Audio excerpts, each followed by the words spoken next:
Hi drivers, this video is specifically for those of you who are owner-operators or so-called lease purchase or leased contractors.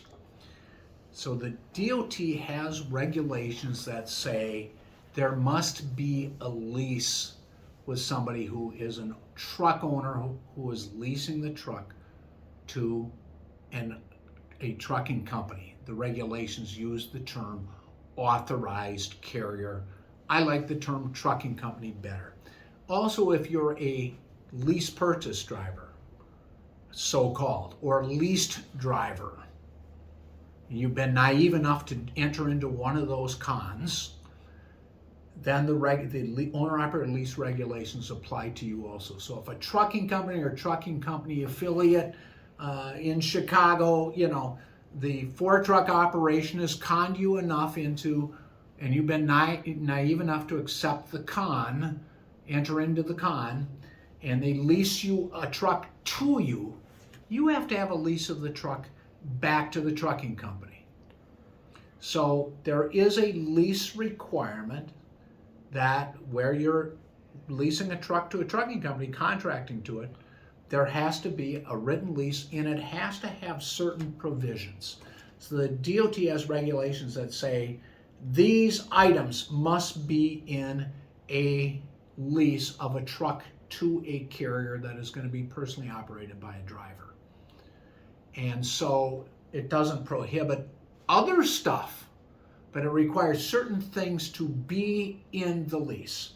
And one of the things that has to be in a lease is a term stating payment, when payment will be made. And the payment term cannot be less or greater than 15 days after submission of trip paperwork, such as logs, delivery receipts, particularly those things that are required for the carrier to get paid by the shipper, the receiver, or the broker. So one, the lease can say and that the carrier can withhold payment for because the driver has not submitted the logs and two documents necessary to secure payment from the carrier's customer. And the lease rules say that the lease can't provide a payment longer than 15 days. So typically a lease will say 15 days, not later than 15 days, because that's a legal requirement. They could say not later than 7 because that doesn't break the law.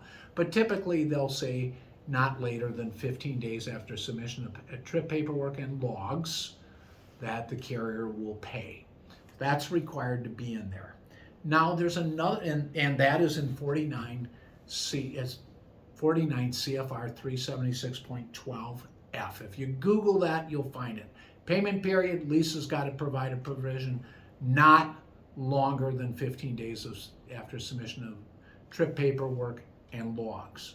And if they don't comply with those regulations, that regulation, the carrier doesn't comply, they're paying you in 21 days. They have violated the truth in leasing regulations.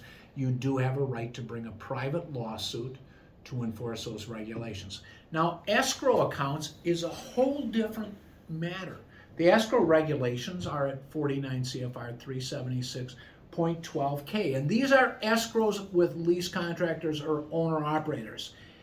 Lease contractors, as to an escrow can be there as to the lease they have with the carrier they are leasing to, not from. And there's technically a distinction. If you're leasing a truck from somebody, if you're going to drive for somebody, you have to have a separate lease, or the lease has to have those same provisions in there. You're leasing it from the XYZ trucking company in Bolingbrook, Illinois, with 3 trucks, and maybe they don't even speak English.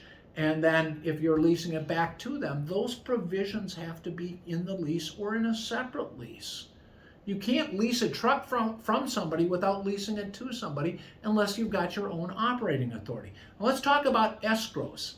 Owner-operator escrows are subject to a 45-day payment period in the DOT's truth in leasing regulations. So the escrow is basically there. the lease has to state what the escrow applies to. And the company has to give you an accounting upon demand of your escrow and of any disbursements from the escrow, and has to state what they can be applied to, what the escrow payments are. And the lease rules have to state that they'll pay you interest, that the lease has to say that you're going to be paid interest, and the regulations provide the rate. We don't need to go in that now. The escrow payment is subject to, or the escrow return is subject to a 45-day payment period. Not your settlements. If you're fired as an owner-operator or so-called lease contractor, they're not allowed under the rules to withhold your regular compensation. That's not part of an escrow. They are required to pay you within 15 days of submitting the trip paperwork. They can withhold the escrow for up to 45 days and then make deductions that are specified in the lease, but not with your regular weekly or bi-weekly settlement payment. So escrows, not later than 45 days. Settlements, not later than 15 days after submission of the trip paperwork. I know a lot of carriers will withhold everything, and they're going to charge you. If you're doing a lease purchase with some of these smaller companies, these crooked companies, there's a lot of them in Chicago, but they're an area, but there's a lot in other places too. If you're doing a so-called lease purchase, and I don't need to repeat myself, you watch the videos, you see that I recommend against them. But they'll often tag you for, a dent, a cleaning fee, an oil change, lots of things that may not be permitted by your lease. But escrows need to be returned within 45 days, less deductions, plus interest, and settled. The regular weekly compensation for owner-operators has to be made not later than 15 days after submission of trip paperwork needed to secure payment from the carrier, and your submission of your logs, which of course is done by e-log in most cases now. Thanks for watching. I hope you're not confused.